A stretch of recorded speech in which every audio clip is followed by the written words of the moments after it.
চূড়ান্ত গন্তব্য পর্যন্ত না পৌঁছি ততক্ষণ পর্যন্ত আমাদের থেমে যাওয়ার সুযোগ নাই, তৃপ্ত হওয়ার সুযোগ নাই, পেছন ফিরে তাকাবার সুযোগ নাই। নবী সিরাতুন নবীর অন্যতম মৌলিক নীতিমালা হলো যতক্ষণ পর্যন্ত চূড়ান্ত গন্তব্য পর্যন্ত না পৌঁছি ততক্ষণ পর্যন্ত আমাদের থেমে যাওয়ার সুযোগ নাই, তৃপ্ত হওয়ার সুযোগ নাই, পেছন ফিরে তাকাবার সুযোগ নাই। জিজ্ঞাসা করতে পারেন আমাদের চূড়ান্ত গন্তব্য কি? আমাদের চূড়ান্ত দুইটা গন্তব্য। কয়টা বলেন? কয়টা? একটা পরকালীন গন্তব্য আর একটা ইহকালীন গন্তব্য। পরকালীন গন্তব্য কি? হাত্তা ইয়াকুনা মুনতাহাহুল জান্নাহ, জান্নাত পর্যন্ত পৌঁছবো, তারপরে আমার সংগ্রাম সমাপ্ত হবে। এটা হলো পরকালীন গন্তব্য। ইহকালীন গন্তব্য হলো লা ইয়াবকা আলা যাহরিল আরদি বাইতু মাদারিন ওয়ালা ওয়াবারিন ইল্লা আদখালাহুল্লাহুল ইসলাম ইম্মা বিইজ্জি আজিজিন ওয়া ইম্মা বিযুল্লি দালিল।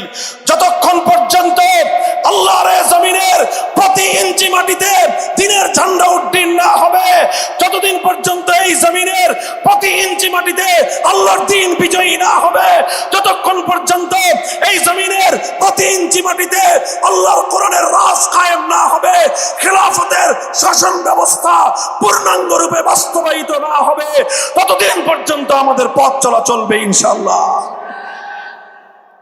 এই জন্য হে মুসলমান, আমি বাংলার মুসলমানদেরকে একটা পয়গাম দিচ্ছি সব জায়গায়, বিশেষ করে আমার দেশের মানুষকে বলতেছি, অনেক রঙের বাংলাদেশ তো দেখলেন।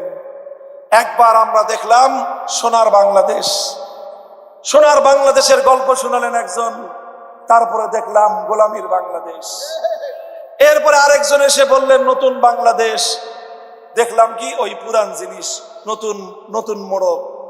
এরপরে আরেকজন আসলেন বললেন সবুজ বাংলাদেশ, দেখলাম সব ধূসর।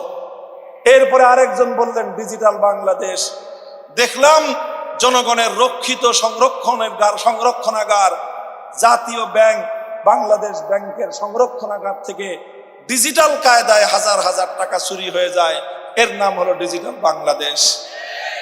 আমার বাংলাদেশের প্রবাসীরা মাথার ঘাম পায়ে ফেলে রেমিটেন্স পাঠায়, আমার দেশের মেহনতি মানুষ, কুলি শ্রমিক মজদুররা কষ্টার্জিত পয়সা পাই পাই করে ট্যাক্স দিয়ে দেশের সম্পদ গড়ে, সেই টাকা ডিজিটাল কায়দায় বিদেশে গিয়ে বেগম পাড়া হয়ে যায়।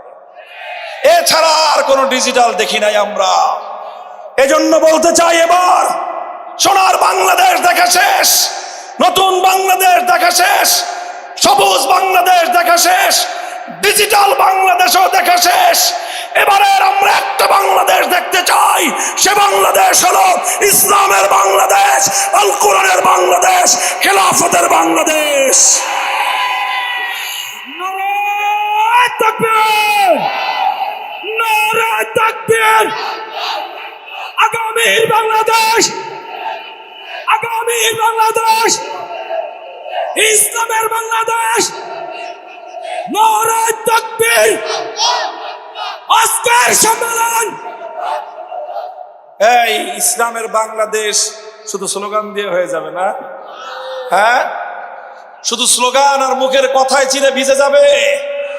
এই জন্য ঘাম ঝরানো পরিশ্রম করতে হবে, মানুষের কাছে কাছে দাওয়াত নিয়ে যেতে হবে। রাজি আছেন? শুধু ঘাম দিয়ে ইমানের সফলতা আসে না, মুমিনের পরিশ্রম। রাতের অন্ধকারে চোখের অশ্রু ছেড়ে খোদার কাছে ফরিয়াদ করতে হবে। করবেন তো ইনশাল্লাহ?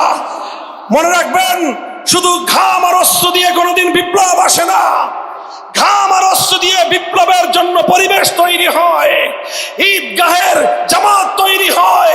যখন ঘাম আর অশ্রু দিয়ে বিপ্লবের পরিবেশ তৈরি হবেন, শহীদের ঈদগাহ যখন সেজে উঠবে, সেই আল্লাহর দ্বীনের জন্য, দ্বীনকে বিজয়ী করার জন্য, কোরআন